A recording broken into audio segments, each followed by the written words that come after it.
Hi guys, it's Tools with Tim again. Welcome back to the channel. I actually have a guest with me. I have Tools Jr. with me. This is my oldest son. What's up? And he's excited to show off and help me compare his brand new first multi-tool, the Bibury. It's, what is it, the B12048B, which is kind of like a Leatherman clone. You can get these easily on Amazon. We're going to compare that to my Leatherman Charge Plus. It's a premium multi-tool. Completely different price points. So stay tuned. I'll let him open this up and we'll check it out. Okay, bud, why don't you open up the box and show us what's in there? There's a little case right here Show me. for the Bibury, and then there's some extra bits for the Bibury. It has a full 1/4-inch driver in that. Let's show him the tool pouch that comes with it. Actually pretty decent. It has the clip-on belt loop, and like he said, it has a little pouch for those bits. You know, pretty similar to some of the Leatherman ones. So let's get into the tool. I'll let him do that. Go ahead and open it up for us. Right here is some pliers, just like the Leatherman. Right over here. There we go. And then, and right here, so I can get it, is a little screwdriver, bottle opener, and then another screwdriver. Big flat screwdriver. Yeah. There should be one more tool or two more tools in there. They're hard to get out.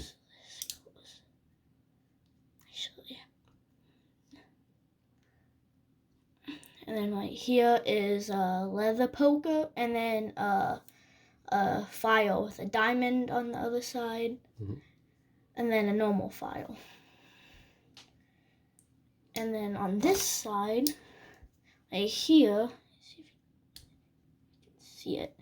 Here's a Phillips head screwdriver, and then you can take it out, and then swap it around, and there's a flathead.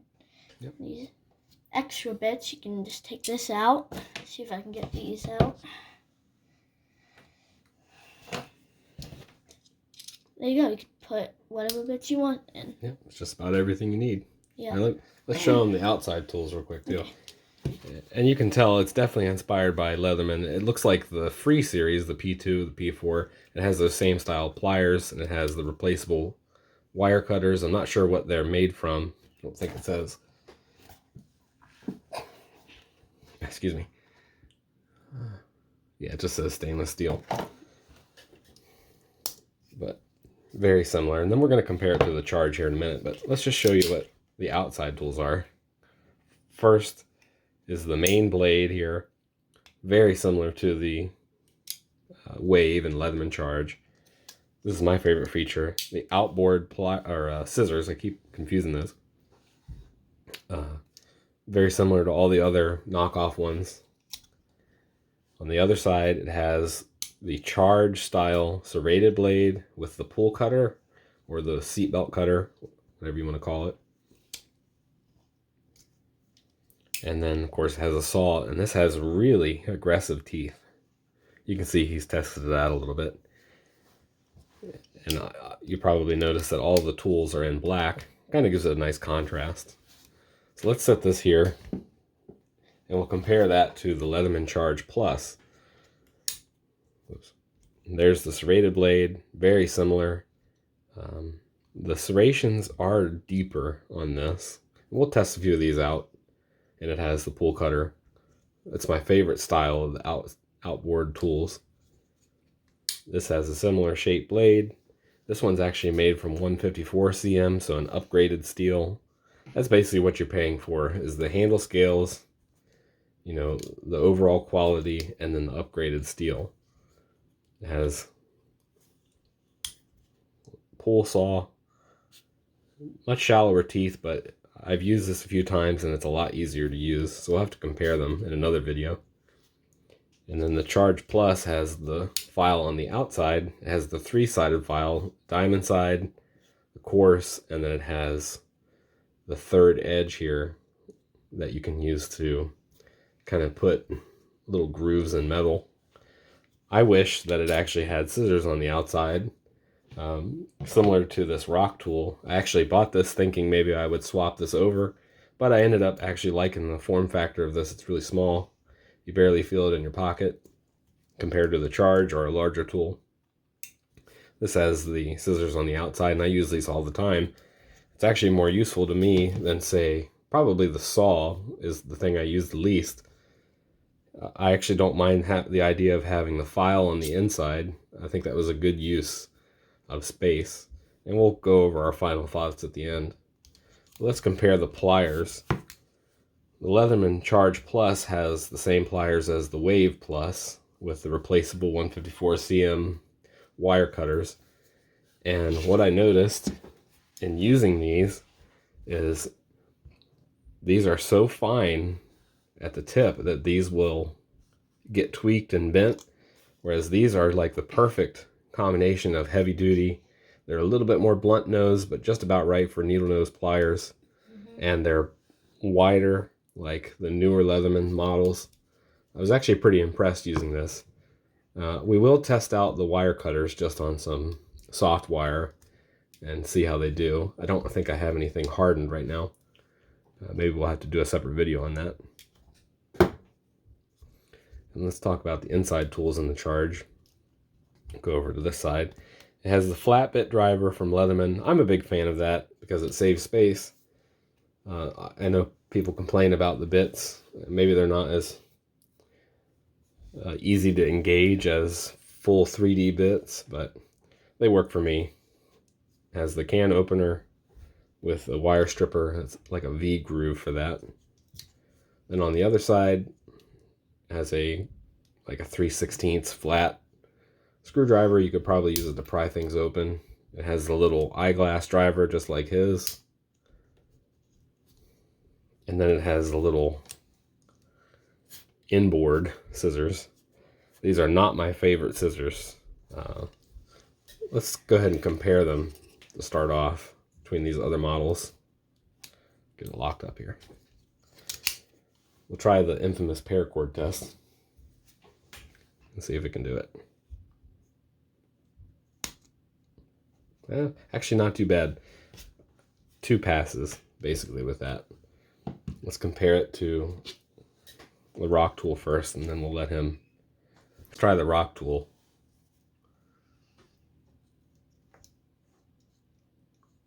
I have to get it down at the bottom. Yeah, it takes a few passes with these. Let's try the Bibury. Try that out once. Of course, these are brand new. That's a lot better. Let me try another one. Yeah, that's a lot better. I would say that's actually pretty comparable to the Leatherman, but I like the size of these better. One thing I did notice, even though these are made in the same factory by the same manufacturer, this does seem to have a stiffer spring for the scissors, which I appreciate. It's almost too stiff though. It makes them fling back around. That's a pretty good test there. Let's see, let's try some paper now. With the main blades. So I kind of close it back up to get to the main blade on the Leatherman. I really would like to have a Leatherman with that size of outboard scissors. That would be really nice. Try a little paper test with that premium blade.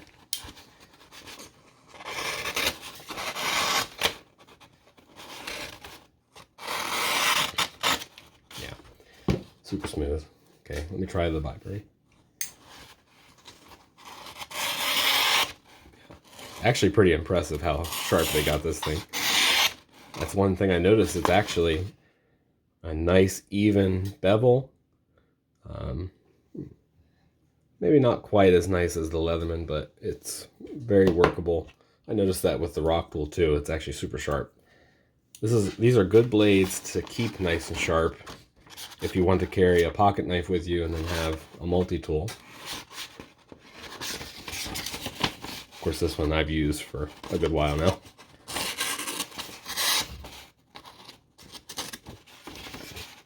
Hard to do this on camera. Yeah. They basically have a saber grind, all 3 of these tools. and a nice deep bevel, and that makes it super slicey. Really appreciate that. Liam's been testing it out too. What are your thoughts? I like it a lot. Yeah. It's really nice blade. Yeah. Easy to use, pretty comfortable to grip too. Let's try the serrated blades on them. This is a little bit harder to do. Let's try it. See if we can get it on camera here.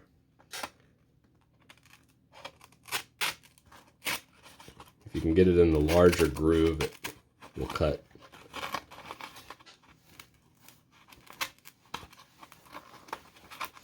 A little bit harder to do. Okay, how about the tool cutter?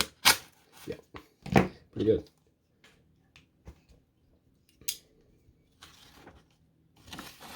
Okay, try the Bibury now. We haven't really tested out the serrated blade much.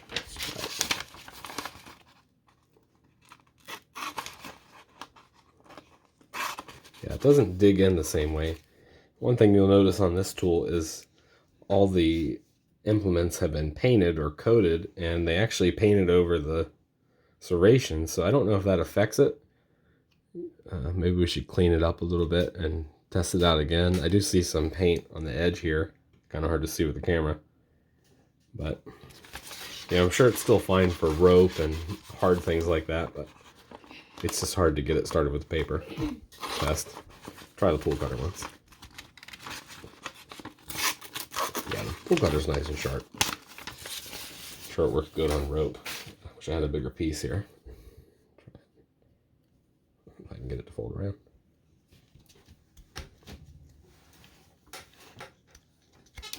Yeah, this is too small of a piece, but it bites in there really good.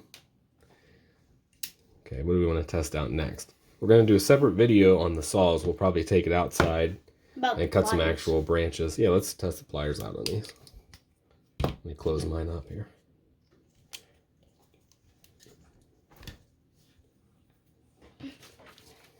Okay, let's try. This is like 3-stranded. I think it's 16 gauge. It's just like a power tool cord. Try it with the Leatherman and see if it'll do it. Just kind of squishes it. Got to do a couple bites about the Bibury.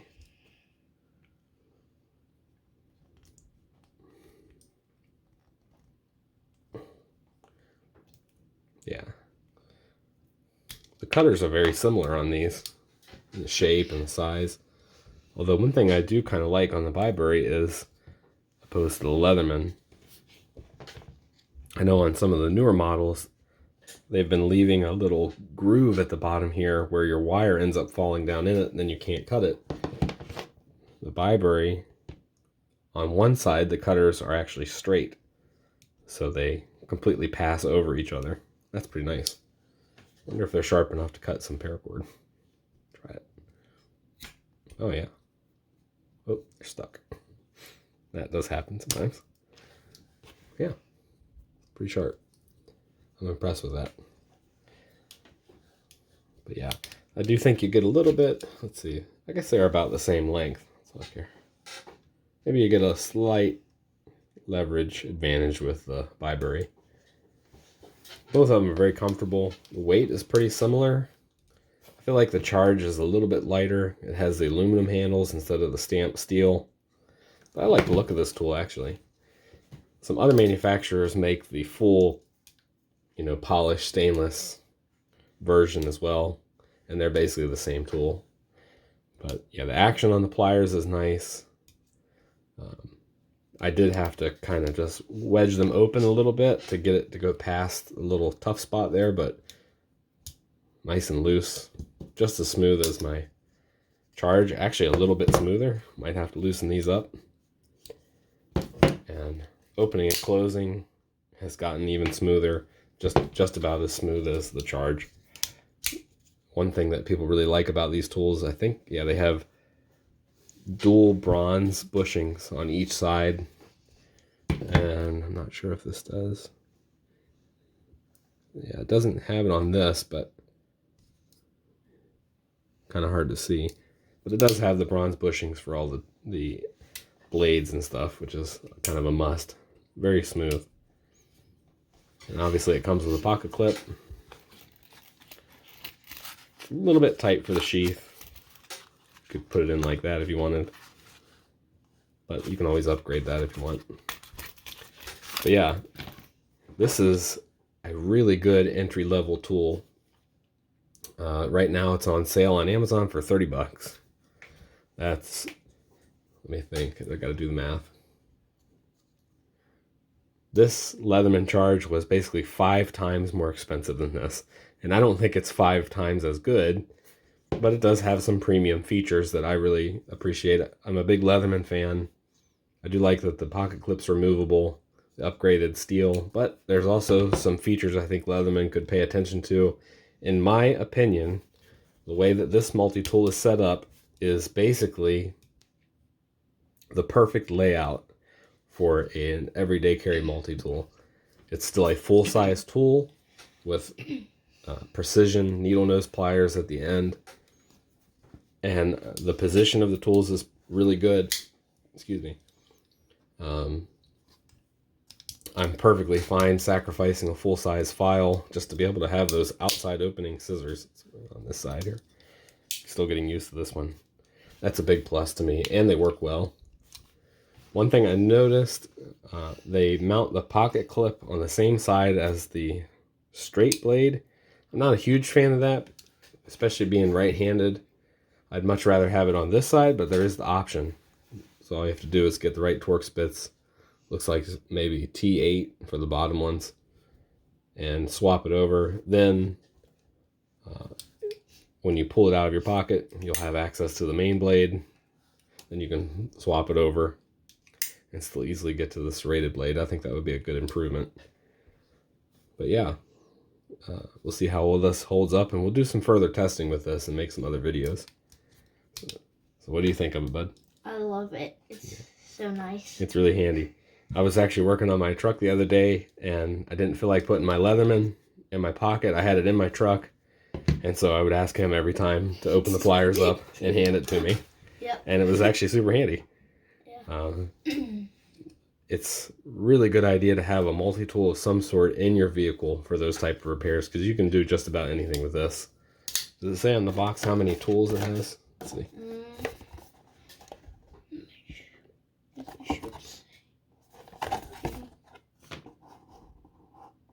Okay, it does say what the main body is made of. It's 3 CR13 steel, and then the knife is 7 CR17, which is actually pretty good. I've had a little bit of experience with that. You know, it's okay to have the body be a softer steel, softer stainless. Let's see. I don't see where it says. You'd have to count them up. But there's the box there, so that they can count it themselves.